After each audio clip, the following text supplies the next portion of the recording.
ये नई टेक्नोलॉजी बिना पावर कट के देगी बिजली अगले 100 सालों तक। अगर ये तकनीक सफल हो गई ना दोस्तों, तो कभी नहीं कटेगी आपके घर पर बिजली।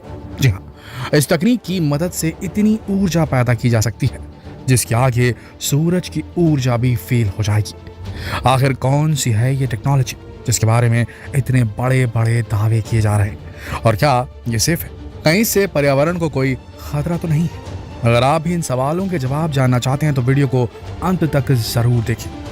दोस्तों, आज के वीडियो में हम आपको बताने जा रहे हैं कि किस तरह न्यूक्लियर फ्यूजन का उपयोग करके सूरज से भी ज्यादा ऊर्जा उत्पन्न की जा सकती है। न्यूक्लियर फ्यूजन एक ऐसी प्रोसेस है जो कि पर्यावरण के लिहाज से सेफ भी है, क्योंकि इस प्रोसेस में किसी तरह का कार्बन एमिशन नहीं होता और तो और रेडियो एक्टिव कचरा भी नहीं बनता। कई दशकों से पूरी दुनिया के वैज्ञानिक इस तकनीक पर काम कर रहे हैं। करोड़ों डॉलर रिसर्च में खर्च किए जा चुके हैं, क्योंकि न्यूक्लियर फ्यूजन को कंट्रोल करना बहुत मुश्किल काम है। लेकिन अब धीरे धीरे इन वैज्ञानिकों को इस दिशा में सफलता मिलने लगी है।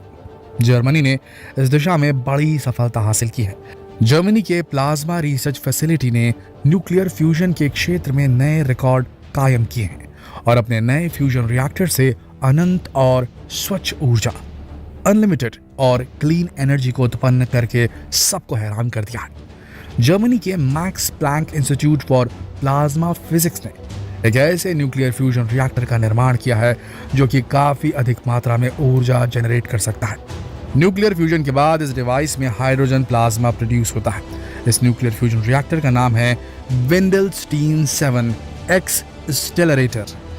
इस न्यूक्लियर रिएक्टर के अंदर इतनी अधिक मात्रा में ऊर्जा कैसे उत्पन्न होती है, इसे समझने के लिए पहले हमें न्यूक्लियर फ्यूजन की प्रोसेस को अच्छी तरह समझना होगा। फ्यूजन यानी कि संलयन का अर्थ जुड़ना या जोड़ना होता है। इसलिए एक भारी नाभिक बनाने के लिए हल्के इलेक्ट्रॉनों के दो नाभिकों को मिलाकर जो प्रक्रिया होती है वो नाभिकीय संलयन कहलाती है। नाभिकीय संलयन की प्रक्रिया में भी भारी मात्रा में ऊर्जा निकलती है। परमाणुओं के नाभिक पॉजिटिवली चार्ज होते हैं और इसीलिए वे एक दूसरे को पीछे हटाते हैं, यानी एक दूसरे से रिपेल यानी कि विकर्षित होते हैं। तो इन दो नाभिकों को संयोजित करने या फ्यूज करने के लिए, एक भारी नाभिक बनाने के लिए बहुत अधिक ऊष्मा, ऊर्जा और उच्च दबाव की आवश्यकता होती है। इससे पता चलता है कि हल्के परमाणुओं को उच्च दबाव और उच्च तापमान पर अत्यधिक गर्म करके नाभिकीय संलयन किया जाता है। इस प्रोसेस में कुछ द्रव्यमान यानी मास भी नष्ट होता है, इसकी वजह से काफी तेज मात्रा में ऊर्जा उत्पन्न होती है। नाभिकीय संलयन यानी कि न्यूक्लियर फ्यूजन दो से अधिक परमाणु केंद्रकों के मिलने की नाभिकीय प्रक्रिया है, जिससे बड़े तत्वों का निर्माण होता है। सूर्य इसकी सबसे बड़ी मिसाल है। इससे पैदा होने वाली ऊर्जा बहुत ही ज्यादा मात्रा में होती है। यदि इस ऊर्जा को नियंत्रित किया जा सके तो हमें कभी न खत्म होने वाली ऊर्जा का आसान सोर्स मिल जाएगा। अब आप न्यूक्लियर फ्यूजन तो समझ गए हैं, तो चलिए अब ये देखते हैं कि वेंडलस्टीन 7 एक्सेलरेटर रिएक्टर के अंदर इस प्रोसेस को कैसे अंजाम दिया जाता है।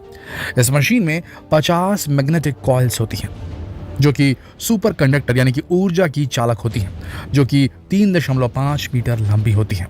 ये एक्सेलरेटर कॉइल्स के घुमावों में प्लाज्मा को स्टोर करता है। इस रिएक्टर में हाइड्रोजन एटम को फ्यूज करके प्लाज्मा तैयार किया जाता है। हाइड्रोजन एटम को माइक्रोवेव की सहायता से ब्लास्ट किया जाता है और ये प्रोसेस तब तक चलती है जब तक कि तापमान 100 मिलियन डिग्री तक नहीं पहुंच जाता। इस तापमान पर पहुंचने पर अणु यानी एटम फ्यूज होकर हीलियम के अणु बनाते हैं। इस प्रोसेस में निकलने वाली ऊर्जा सूरज की कोर में उत्पन्न होने वाली ऊर्जा के बराबर होती है। ये एक्सेलरेटर देखने में बिल्कुल डोनट की तरह लगता है। इसे हम एक तरह से सूरज का छोटा रूप भी कह सकते हैं। इस डिवाइस को सबसे पहले 2015 में चालू किया गया था।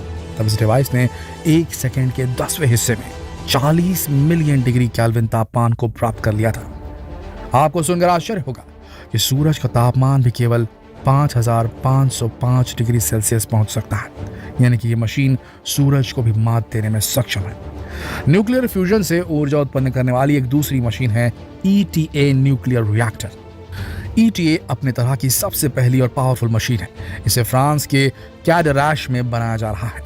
यह मशीन हाइड्रोजन के दो अलग अलग तरह के एटम यानी कि ड्यूटेरियम और ट्रिटियम को फ्यूज करके हीलियम का निर्माण करती है और इस प्रोसेस में 500 मेगावाट ऊर्जा उत्पन्न होती है। यह दुनिया की सबसे बड़ी न्यूक्लियर फ्यूजन डिवाइस है दोस्तों, इसका डायमीटर 100 फीट और ऊंचाई भी 100 फीट है। ये एक खोखली डोनट के आकार की मशीन है जिसे टोकामाक कहा जाता है। एक टोकामाक के अंदर गैसीय हाइड्रोजन ईंधन अत्यधिक गर्मी और दबाव के प्रभाव में प्लाज्मा में बदल जाता है। खोखले क्षेत्र के बाहर के चुंबक इस प्लाज्मा की गति को नियंत्रित करते हैं और जैसे इसके भीतर परमाणु संलयन से जो प्रोसेस होकर गुजरते हैं, आंतरिक दीवारें ऊर्जा को अब्सॉर्ब करने लगती हैं। यह रिएक्टर 2025 तक तैयार होने की उम्मीद है। न्यूक्लियर फ्यूजन को लेकर पूरी दुनिया में काम चल रहा है क्योंकि इस ऊर्जा के कई फायदे हैं। अभी तक दुनिया में ऊर्जा जरूरतों को पूरा करने के लिए सबसे अधिक उपयोग फॉसिल फ्यूल्स का किया जाता है, लेकिन इसके जलने से काफी मात्रा में ग्रीन हाउस गैसें उत्पन्न होती हैं, जबकि फॉसिल फ्यूल के जलने के विपरीत फ्यूजन प्रोसेस में किसी भी ग्रीन हाउस गैस का उत्पादन नहीं होता। इसका मुख्य शक्ति स्रोत हाइड्रोजन पृथ्वी पर बहुत ज्यादा मात्रा में उपलब्ध है, इसलिए इस प्रोसेस से हमेशा ऊर्जा प्राप्त की जा सकेगी। न्यूक्लियर फ्यूजन से कई गुना अधिक सुरक्षित भी है। न्यूक्लियर फ्यूजन लंबे समय तक वातावरण में मौजूद रहने वाले रेडियोधर्मी वेस्ट उत्पन्न नहीं करता है। यह रिन्यूएबल एनर्जी से भी अधिक भरोसेमंद ऊर्जा का स्रोत है, क्योंकि पवन ऊर्जा हो या सौर ऊर्जा, यह हमेशा एक समान मात्रा में नहीं मिलती, लेकिन न्यूक्लियर फ्यूजन से हमें हमेशा एक जैसी ऊर्जा मिलती रहेगी। दोस्तों, आज तक हम जिस न्यूक्लियर एनर्जी का यूज कर रहे हैं वो न्यूक्लियर फिजन से प्रोड्यूस होती है। ये न्यूक्लियर फ्यूजन की ऑपोजिट प्रोसेस है। न्यूक्लियर फ्यूजन में दो न्यूक्लियस मिलकर एक नया न्यूक्लियस बनाते हैं, वहीं न्यूक्लियर फिजन में इसका बिल्कुल उल्टा होता है। जब कोई भारी न्यूक्लियस दो या अधिक हिस्सों में टूटता है तो इसके साथ बड़ी मात्रा में ऊर्जा भी पैदा होती है।